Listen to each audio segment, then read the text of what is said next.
can strip out the broker, strip out all these layers of inefficiencies, it's a much better way of doing it.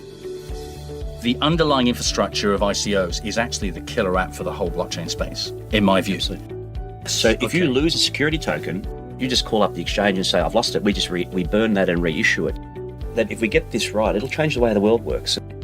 Welcome to Down the Rabbit Hole, your easy-to-understand podcast on the blockchain and beyond. My name is Tim Lee, and thank you so much for joining me on this journey into the ever-evolving and sometimes elusive world of the blockchain. In this episode, I will be talking with Rick Klink, Executive Chairman of the Digital Malta Exchange. With cryptocurrencies having been through an extended bear market this year, we talk about the importance of regulation in the way forward for cryptocurrencies, especially in regards to security tokens, the next cryptocurrency wave. Rick comes from the highly regulated space of having developed platforms for equity markets. He now bases himself in Malta, and we managed to catch up with him on his whistle-stop tour back to Australia. Malta is being dubbed Blockchain Island after the government's recent regulatory commitment to distributed ledger technology. Will regulation kill the crypto golden goose, or will it transform it to the next level? Let's find out as we head down the rabbit hole. Nothing in the Down the Rabbit Hole podcast should be considered as investment or legal advice. The blockchain and cryptocurrency markets globally are unregulated, high risk, and constantly changing. You're advised to seek professional guidance before contemplating any opportunities within the blockchain and cryptocurrency space. Really pleased today to have Rick Klink with me today, who's the Executive Chairman of the Malta Digital Exchange, and very much sort of looking at the security token space and regulation. I'll let Rick give a bit of a background as to who he is, but just to give you an idea, via one of his previous companies, he created the trading platform for ComSec. So it's very much, we're going to look at things from the way regulation and institutional funds are approaching the cryptocurrency space via security tokens. But I'll just say welcome, Rick, and thanks for coming in onto the show, and just give us a bit of a thumbnail just for the audience as to your thumbnail background and what excited you about crypto and how you're getting deeply involved in security tokens. All right. Well, firstly, thank you very much for having me, Tim. It's great to be here. Yeah, so my background, as you said, is a technical background. I started off as computer science, back in 87 now, so a fair way back in Monash University in Melbourne. Electrical and computer systems it was back in those days. So a computer science degree, I joined IBM, so I was with IBM for about 11 or 12 years and travelled around the world with IBM in the mainframe space. So left there after about 10 or 11 years. It was a terrific job, but I was traveling 8 months of the year and thought, it's time to do something different. So we then wrote, as you mentioned, the market data. So for investors, downloading share prices for traders and investors. And then for ComSec, we wrote their charting and their trading platform, which we then took that system, created a stockbroker in Australia called D2MX, which we then sold. And then we created what is now Open Markets, which is now, I think, still Australia's largest independent stockbroker. It's an execution-only, direct-to-market, with no research, no advice, and I think it's now the largest independent stockbroker with about 50 billion a year in turnover. Yeah, so I find it fascinating that you've come from this heavily institutionalized space and come into the cryptocurrency space with a security token exchange, very heavily regulated. I mean, where did you see this opportunity then? What's your vision for the security token space as a whole and for what you're doing with the digital exchange in Malta? No, excellent question. So when I was the CEO of the Open Markets business and for about 4 years, and one of the difficulties with it is a couple of things, is that we're in Australia particularly, we're in running a stockbroking firm, there's lots of inefficiencies in the traditional securities business. So it's T+2, so it's 2 days settlement. So we've got lots of delays in the process and capital moving around the world. But just in general, the cost structure. So as a stockbroking firm, we need to deal with stock exchange that has certain pricing and not much competition in Australia.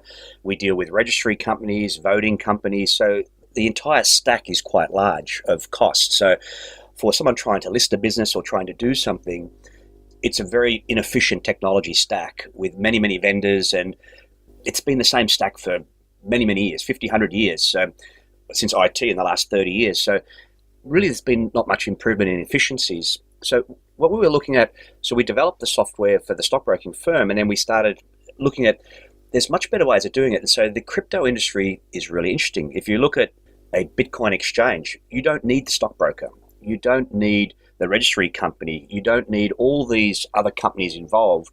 The crypto exchange takes on the client directly. The crypto exchange lets you trade with them. They maintain what is the registry, which is the blockchain.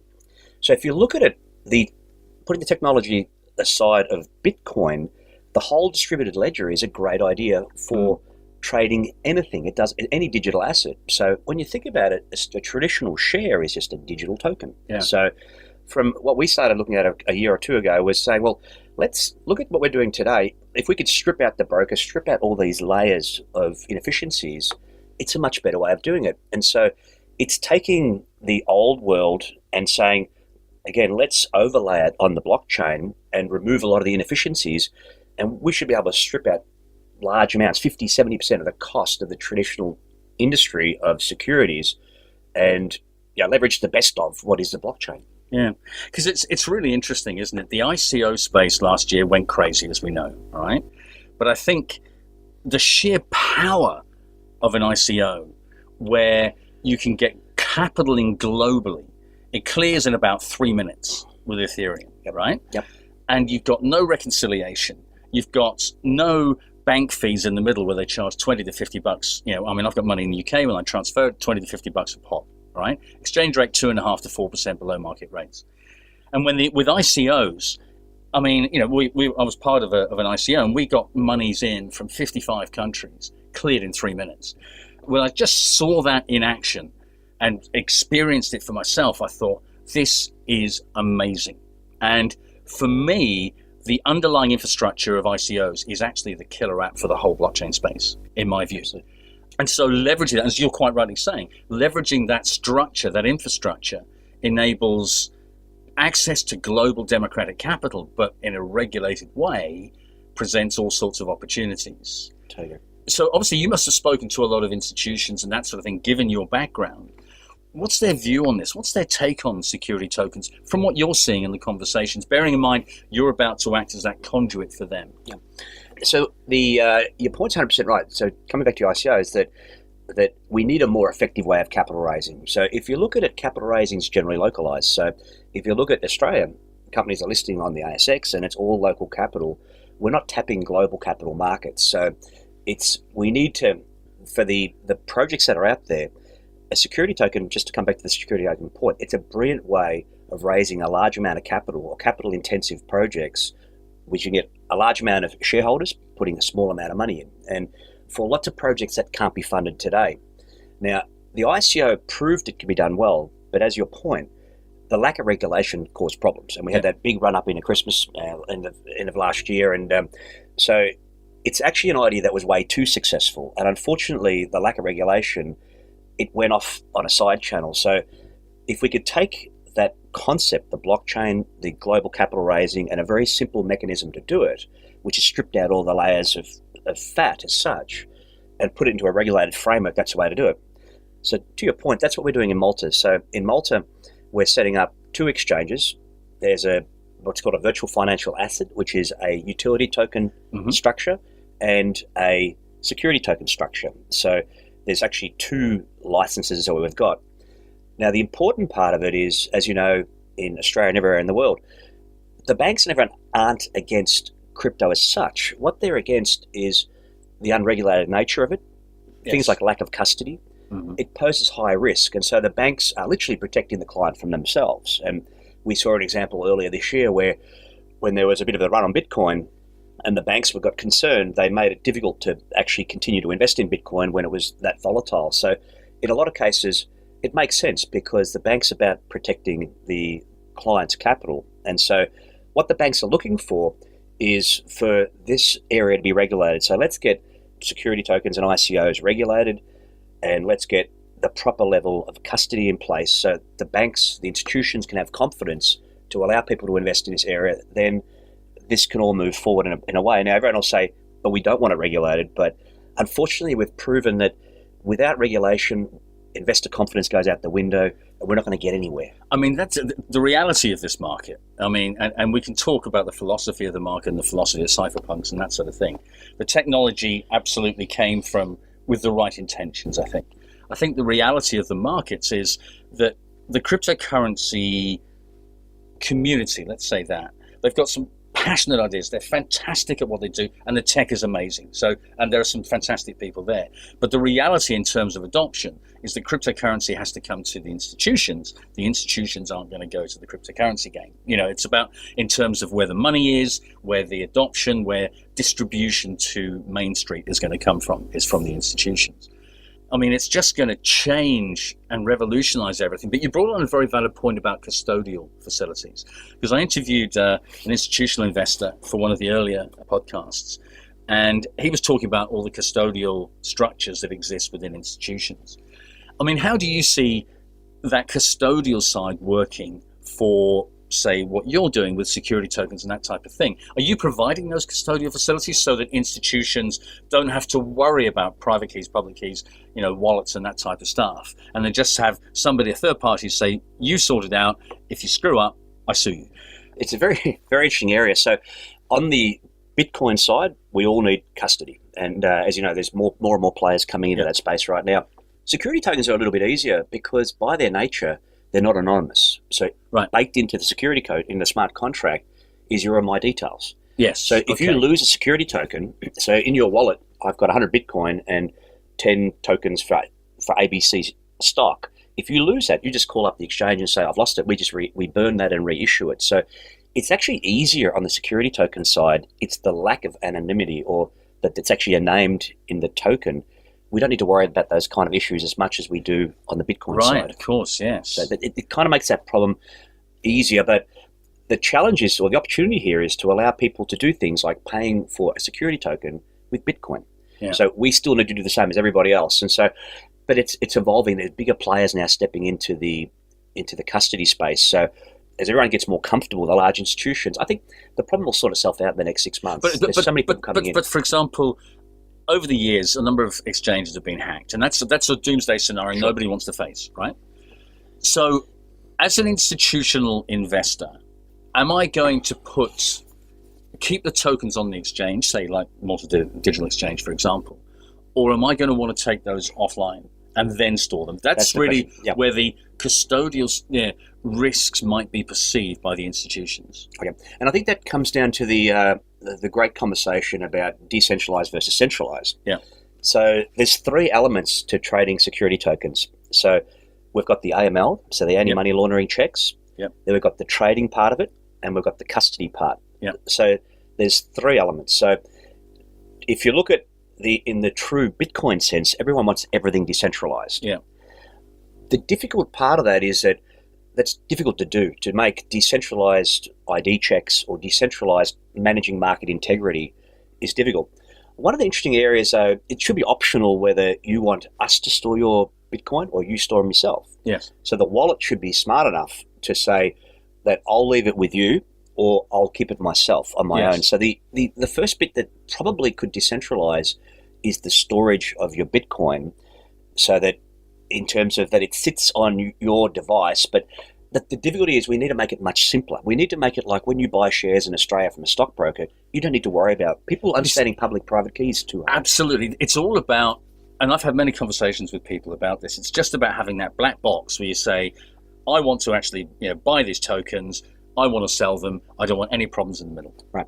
So, but for us, our larger clients, it's much easier. It's like in the traditional stockbroking world, someone will come to us and they'll actually buy shares through our stockbroking firm, but we don't hold the shares. They outsource it to a custodian. Right. So we do that today. Right. So okay. Large institutions, they don't leave it with us as custody in what they call in broker sponsored or a holder identification number. Yep.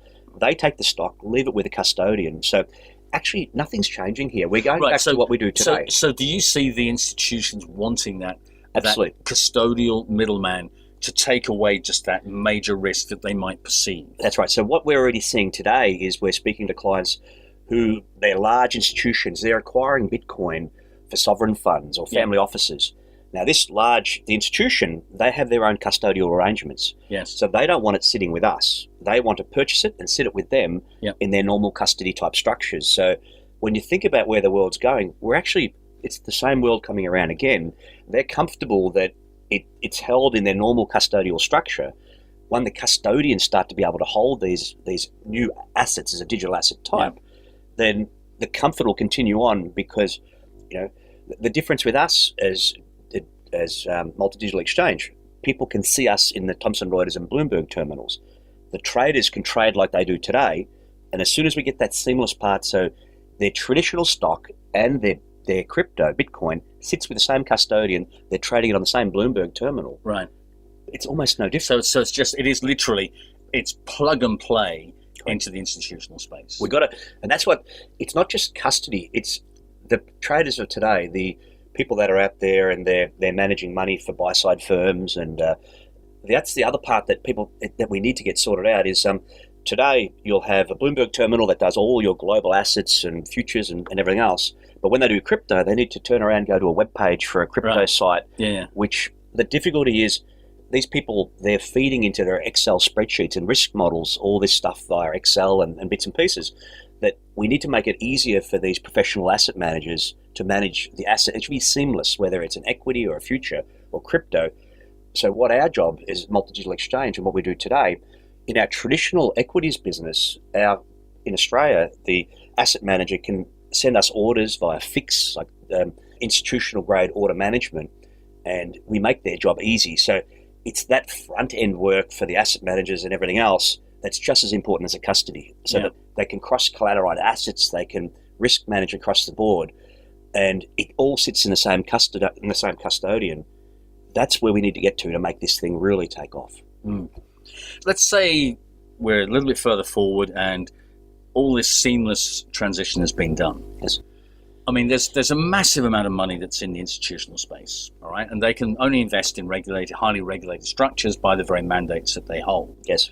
So if we've got, the gold markets is about 7 trillion. You've got the top 20 equity markets are about 84 trillion. And you've got the bond markets at 110 trillion. The real estate market at 271 trillion. And all those are the regulated structures they can invest in. So if they invest just 1%, if 1% of that money comes into the security token crypto space, let's call it the regulated cryptocurrency space, that's going to be a $5 trillion market. Absolutely. And the cryptocurrency markets are about 200 billion right now. And it's just going to make the cryptocurrency markets traditionally pale into insignificance, but in terms of the relative volumes that could come through. Because I'm, again, talking to this institutional investor in the podcast, he said the current cryptocurrency market is a pimple on a rhino's backside. Was his terminology, all right? Okay, but in terms of the relative size of the markets, it just wasn't on their radar. But now, if we start to see that 5 trillion, that 1% of those global assets, and then that rising to 5 years once people still feel really comfortable, that could be a $25 trillion market, which is bigger than the New York Stock Exchange. Oh, it is. And when you look, the other thing that's stopping a little bit on the institutional people is, if you look at straight Bitcoin, they don't like to invest in a product where they can't hedge. Yeah. So in Bitcoin right now, it's still difficult to have with futures contracts, and just because of the volatility of it right now. So what they want is to invest in something, have a hedge position, they could lock in, downside and things like that. So we don't quite yet have all the tools. They're coming with CME and everyone else, the tools to do that kind of work. But to your point of, really, when you think about, I have a mandate as an asset manager and I need to go and have, using an example, I need to get 5% of my portfolio in environmental. Yeah.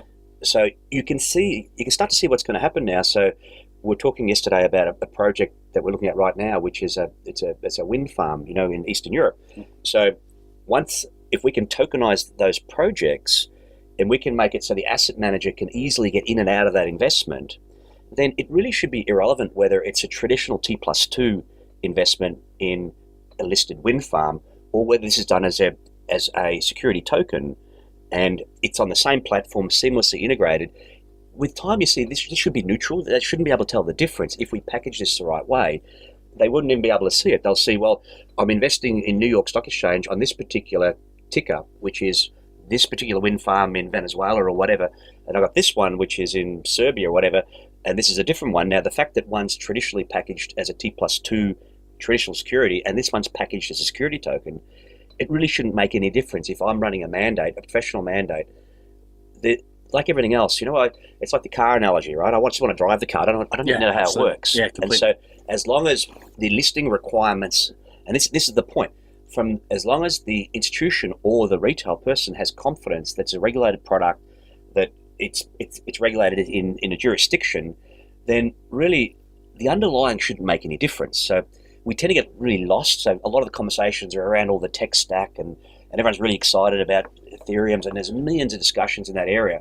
But if I'm the asset manager and I'm doing my job, I don't really want to know what the underlying infra is. I just want to know that these are liquidity sources for me. I've got to go and get 5% of my $2 billion portfolio into renewables, and I'm going to look around the world, and it shouldn't make any difference to me. Yeah, it's funny, because there's a buddy of mine who runs a family office, all right, and we were talking back in June last year, 2017. And it was at the time when the parity hack happened. There was about $30 million was lost. Yes. Right? Yeah. And, he was just getting into crypto at that time. And I was having a conversation with him, and he said, why the heck, well, I'll tone down what he said. Why the heck am I going to get involved in this cryptocurrency space when $30 million has been lost? And and he sort of said, and these crypto guys are saying, well, that's just the technology, get over it. And he was really vehement saying, do you know how hard it is to actually make $30 million? And you're talking about it as if it's just a drop in the ocean. It's technology, get over it, And it's that sort of structure and mindset in terms of the crypto community. And I'm not saying that's endemic throughout it, but there's almost that mindset, yes, this is experimental technology. And it's going to have some challenges, and it's almost sort of get over it. But that's not the way institutions think. But the irony is, I have to say, this guy then started investing in ICOs, and he was making good money. And he then said, I have now stopped investing in tech startups. I'm only looking at ICOs because I've got the liquidity event. And so it was a real sort of mind shift on that side. But just going to a point that you mentioned about retail, okay? Because the power of the ICOs was a lot of not sophisticated investors in terms of accredited investors were invested, but there were a lot of smart people who understood buying into what they felt was the right structure. How soon do you think regulated, the security tokens are really going to be made available to non-accredited investors who actually really do understand the risk that they are undertaking, maybe for a sort of it might be sort of 5-10 grand or something, rather than the sort of 250 grand. I mean, when do you see that coming into play? Yeah. And I think that's the key point of a security token. So, funny enough, what a security token is the best at is if you need to raise a lot of capital with a high capital cost, and you don't mind who the shareholders are. You don't mind if 10,000 people put $1,000 each. A security token's not really good for a NASDAQ company, a startup that wants to lock the shareholders and for specific purposes. But what it's really good at is, for example, let's talk about large-scale mining projects or infrastructure, solar plants, environmental projects. So what the security token will be the best at is going out globally and looking at projects that are very difficult to fund today. So, we're looking at one right now, it's gold-backed tokens. They want to do mining in Las Vegas. They want to put a mine together, but they can't raise money from the banks. Mm-hmm. So a lot of these things, the banks traditionally, they just won't fund them. And so these people have two choices. If you want to go and do this gold mine, you can go to a bank, which will be difficult, or you can go to a traditional funder that'll take 50% of the revenue stream. So people are now coming up with much smarter concepts in terms of how do we get the broader public into these deals, which never would have been available to them. These infrastructures would have gone to accredited or closed investors. So how quickly is an interesting question. So, for example, the license we're doing in Malta, it's a multilateral trading facility, but the license we have allows us to go to retail. Right. And that's the beauty of what we're doing. So the intention is, with each of these listings, we bring on board 5,000-10,000 retail investors for each of these security tokens. And the idea is to bring them in and look at global projects that we need to fund that couldn't have been funded otherwise. So on that point, if you've actually got retail investors that are coming in, I mean, presumably you do the AML KYC in terms of accrediting them on the exchange. Yeah. But if we've got sort of the SEC are talking about Reg Ds, Reg As, all those, I mean, we don't want to get too heavily into the technicalities of it. Yep. But is there a conflict because the SEC's got really broad-ranging powers, right? Yes, you do hear of instances where they have extradited people from foreign countries because a US citizen has been defrauded. I mean, whether those are anecdotal or in fact is a different issue. But I mean, are there any conflicts between, say, a US retail investor investing into the Maltese, into your exchange, for example, into security tokens in your exchange? Is there any conflict there? Yeah, well, absolutely, because one of the interesting parts that we're doing is that each jurisdiction will have their own rules. So Australia's got its own rules, the US, the EU. So everybody is moving at different speeds. So in Singapore, they're working to what they're calling an RMO, a restricted market operator, and everybody's doing this step by step. So they're coming up with a security token, but it's accredited only. So everybody's moving forward at certain levels of speed. Now, some of the regional areas, so they're using Malta, Gibraltar, Estonia, all these ones are moving more rapidly down the path because it's one of those ones that they're sort of moving ahead of the curve. So they've, for example, replaced their corporations law, or they've updated it to allow natively distributed ledger transactions. So doing a public-private key transaction to do that. They're first in the world. So again, other regionals, they're all doing it, but with the intention of providing this kind of functionality. But you're absolutely right. There'll be issues where we can raise capital from certain investors around the world, but we probably won't be able to market into these other countries where we won't have the licensing capabilities to do it. So when you say you can't market, can people come to you, say from the States, rather than you overtly marketing to them? Or is there that grey area where you have to geo-restrict your website that US people can't get involved? I mean, all these types of all these dynamics, which I know are happening in the ICO space because we're sort of seeing it. I mean, what's your take on that? Well, same thing. So the US have I can't even remember. It's called FATCA, but basically it's a set of laws from the IRS, the Internal Revenue Service, that an American that invests in an offshore market, that, for example, as a stockbroker in Australia, we need to report back to the IRS the monies they make. Yep. Now, as the Malta Digital Exchange, when we come out of the box, we won't have the capacity initially to do that reporting back on what people bought and sold for. So actually, it's more of a reporting issue back to regulators in the United States. So FATCA reporting, there's other countries around the world are looking at the same thing. So citizens of the United States, anywhere in the world, their taxation back into the US. A lot of it is driven by tax reporting. But hopefully, if globally that there's lots of discussions going on looking at harmonizing regulations around the world, because capital should freely move.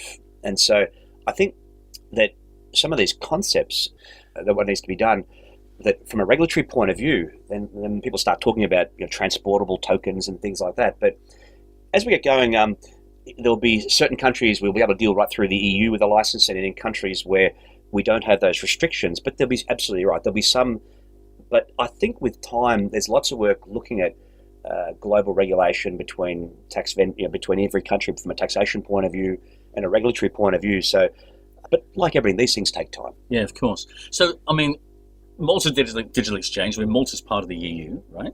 So, is your vision for the Malta Digital Exchange that once the regulations once you've got yourselves up and running, that you will become the de facto standard for the EU? Is that your primary objective, first of all? Well, I think the digital, so there'll be lots of digital exchanges. I think it'll be a highly competitive area, and so, which is great, right?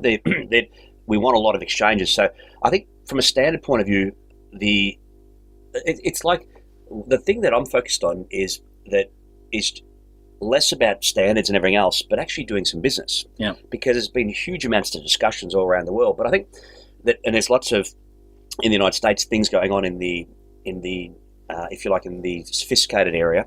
But what my focus is getting an actual deal up and demonstrating to the world how this can work. Yeah. And so I'm more interested in the getting some really high quality projects around the world. And I was in Malta last week, so we had the blockchain conference. There were 8,500 people there, and I probably had 10 meetings a day with various projects all around the world. And just to do innovation for 1 second, but it's astounding the people that are coming into this industry. So we spent some time with someone who's building an insurance product. So it's sort of general insurance. So if I with insurance, for example, that you and the insurer are fighting all the time about they don't want to pay, and you want the money. Yeah. So what they're doing is saying, let's go and have a peer-to-peer review process of claims. So what they need is to do a security token to raise the balance sheet they need, but it's a whole new way of looking at insurance that'll completely disrupt the insurance industry. So again, what we should be focusing on is some of these really amazing business models that'll revolutionize various industries, but they just can't raise the capital today. Yeah.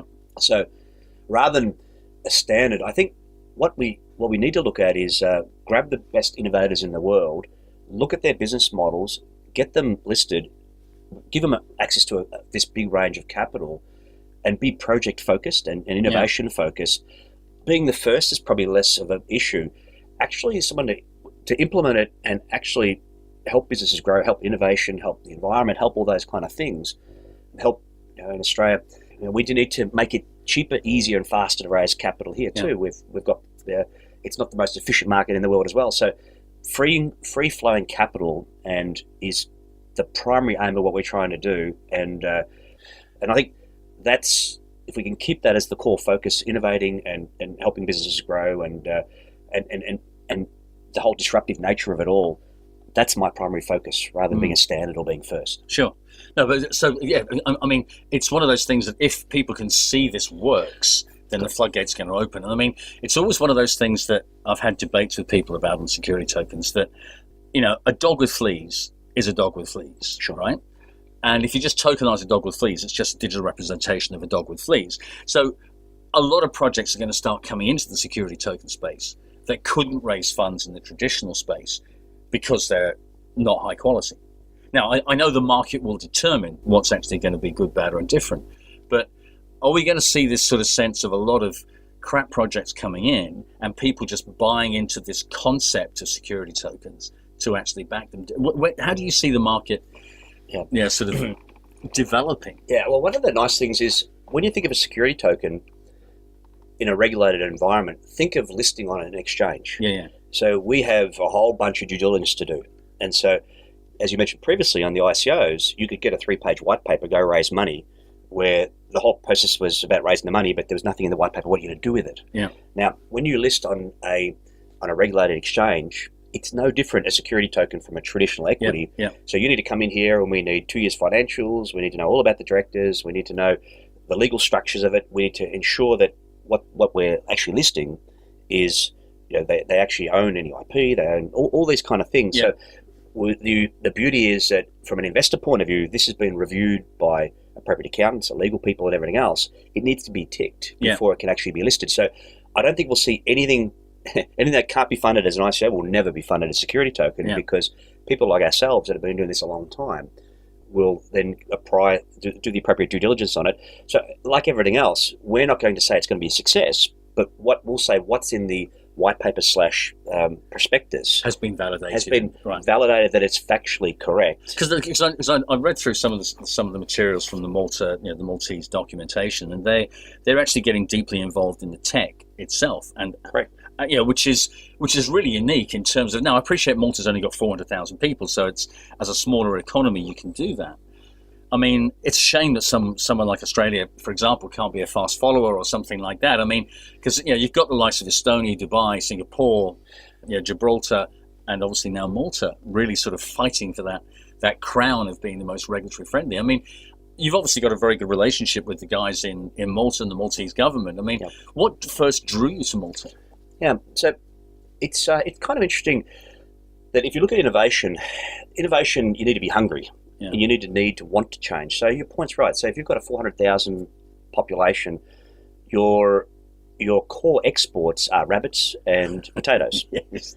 So the national dish of Malta is rabbit, and they're surrounded by the beautiful Mediterranean. But the problem is, if you need a GDP, you need to provide a GDP for the economy and jobs. So if they have no natural exports in Australia, we're very fortunate. We've got wheat and coal and iron ore and all those kind of things. So.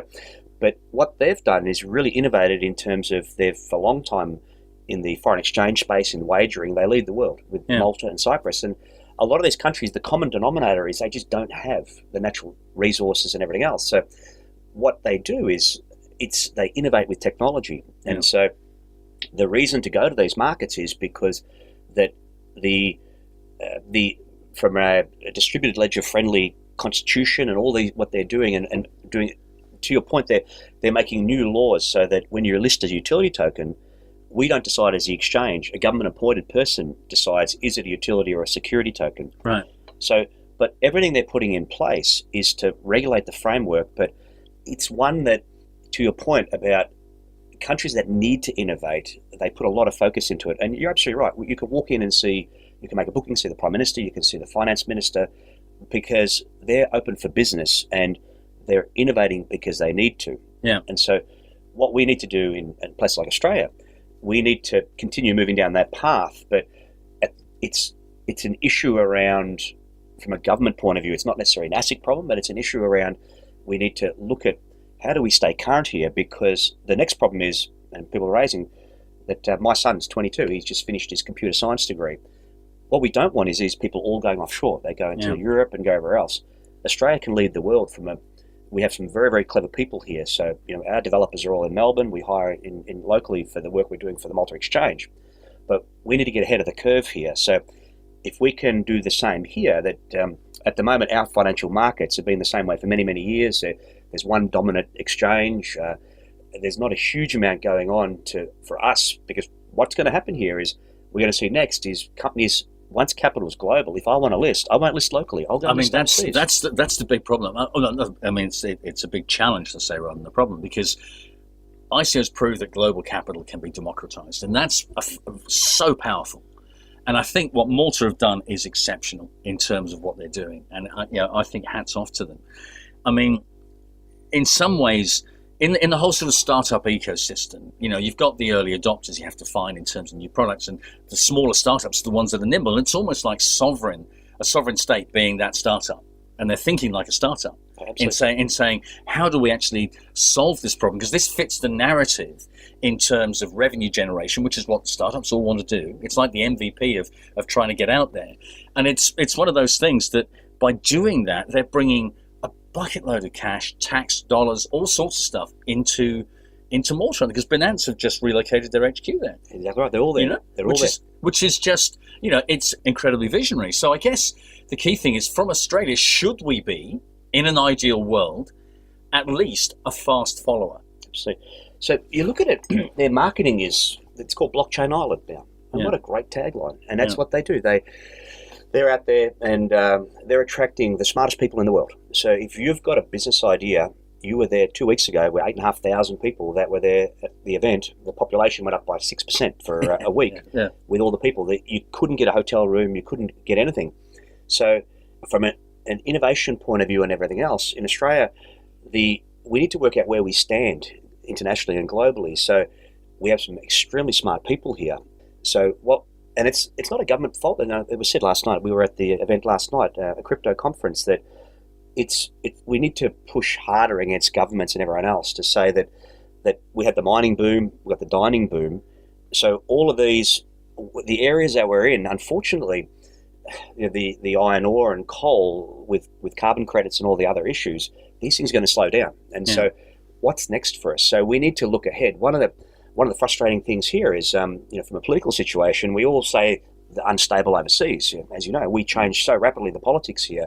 We need to also focus, and we've done work on it. And so there's Prime Minister's fintech panels and all the rest of it. But we need to look at what do we do next? Because at the moment, you need stable governments. You need to we've got an R&D type incentives, but they're constantly changed. And so I think it's much blaming the governments and everything else. It's more the industry. We need to step in there and look at how do we actually get in there, and you're absolutely right, provide that same kind of technical innovation and lead. And sometimes it's got to come from the industry as much as government. Yeah.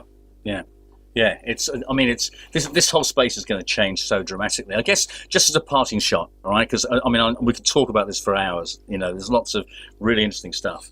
What's the weirdest SDL you've come across? The security token offering. Ones that you can disclose. Obviously, you might be under confidentiality. I don't know, but the weirdest one you've had. Yeah, trying to think which is the weirdest one of all, but there's some very, very creative people out there, and the even now trying to rack my brains. Some of them are the tokens that I suppose it's not weird, but what you're seeing is that, and offshore and everywhere else, that let's talk on the utility token side. Yeah. That there's some countries where buying takeaway, they've got now 15 tokens to go buy a hamburger.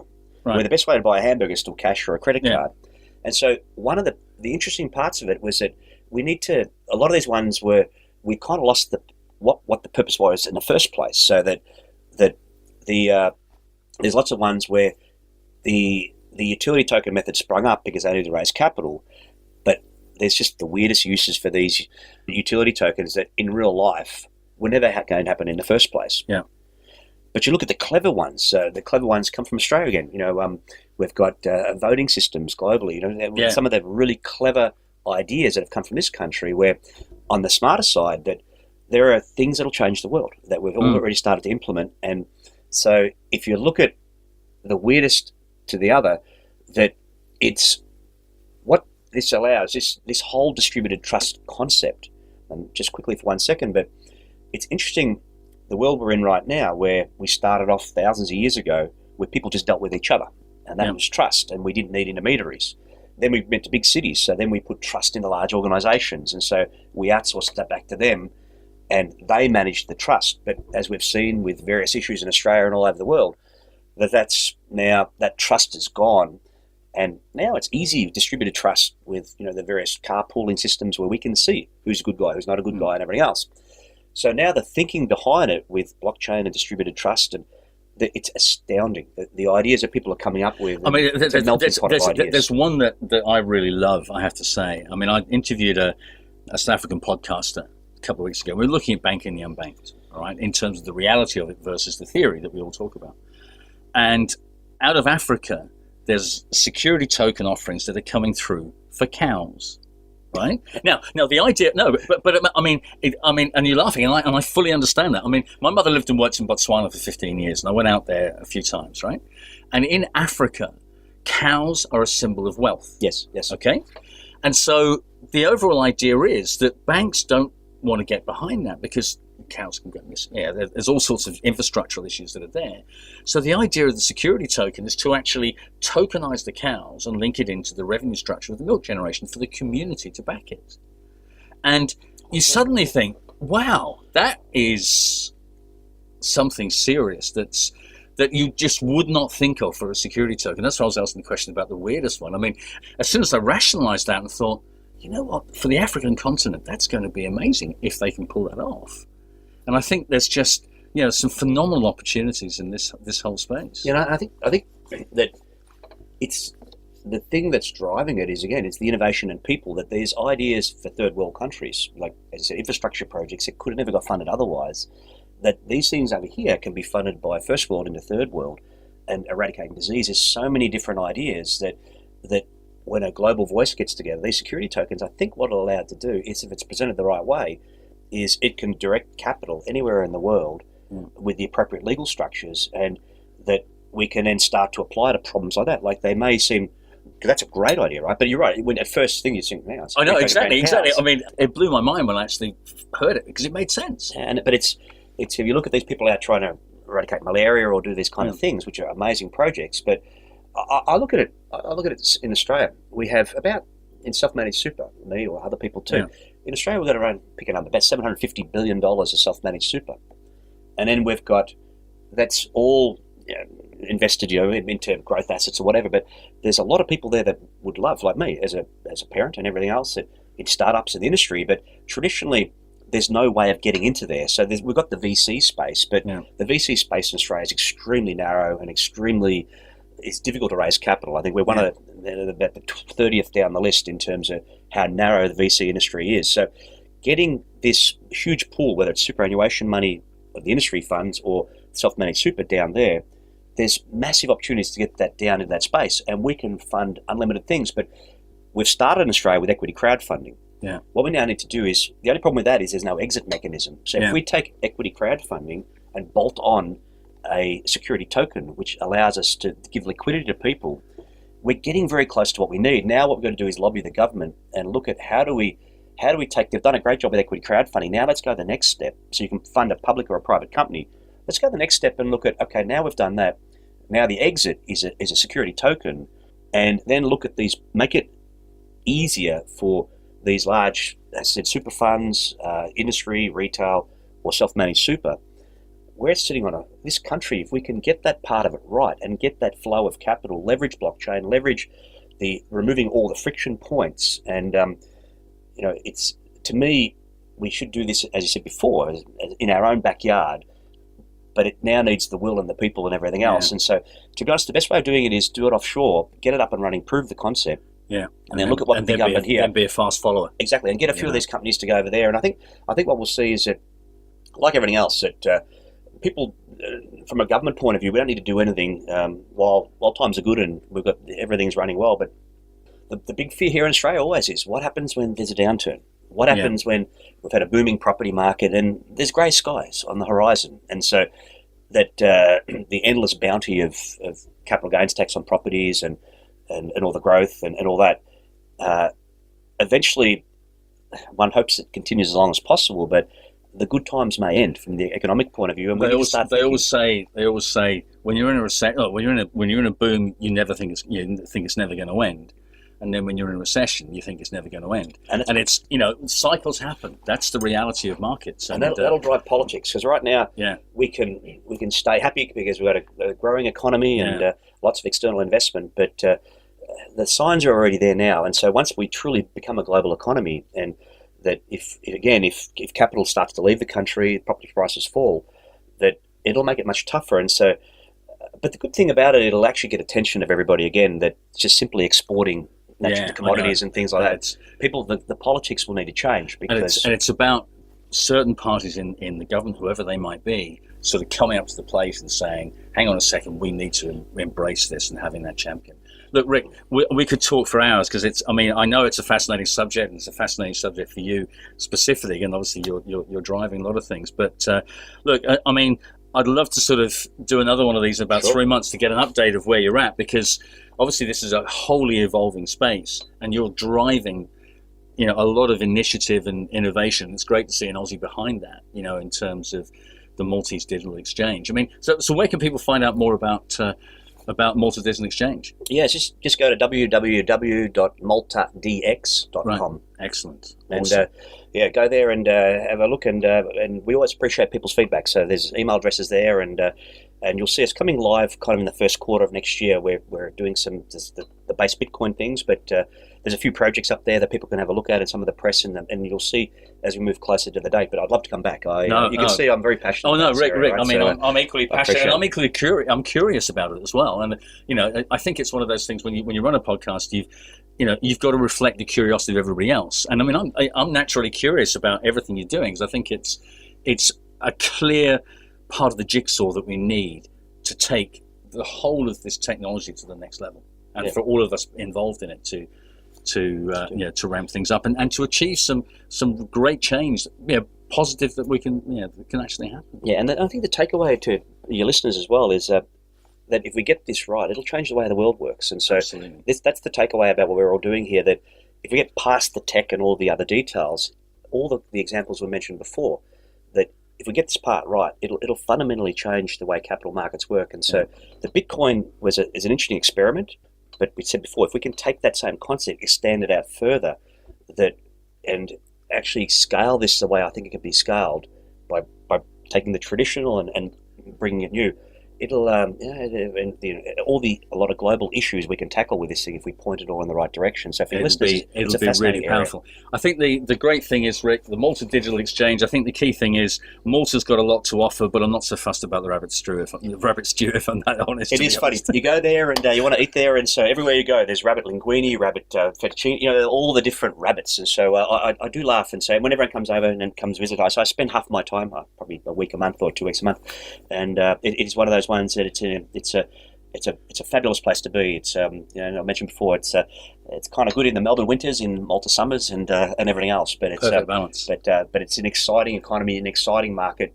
Lots of amazing people over there right now. So I'd love to come back. Thank you, Rick. I really appreciate your time. That's Yeah, amazing stuff from Rick Klink, who's the executive chairman of Malta Digital Exchange. Thanks, Rick. Thank you. So there you have it. There are so many reasons why digital exchanges leveraging blockchain and distributed ledger technology could strip out layers of costs normally associated with equity holdings. Equally, within a landscape of regulation, the power of the technology that underpinned the broadly unregulated initial coin offering space last year can truly be seen. Especially if we can make it easy for institutions to adopt the technology by making it integrate seamlessly into existing systems. But regulation is a notoriously slow beast. But Malta, as a smaller nation, has grabbed this opportunity with both hands and is undoubtedly leading the way to help institutions recognize the sheer power and flexibility of the cryptocurrency space, with security tokens representing their conduit to gaining not only exposure to the space, but also being able to participate in this space through new product creation. In the next episode of Down the Rabbit Hole, we will be looking at how artificial intelligence and blockchain can work together. We will be talking to Penny Wong, an AI specialist who also has a deep interest in blockchain, to discuss how the two could work together. How will artificial intelligence and the blockchain work together, and what will that look like? Find out more in the next episode as we continue on our journey down the rabbit hole.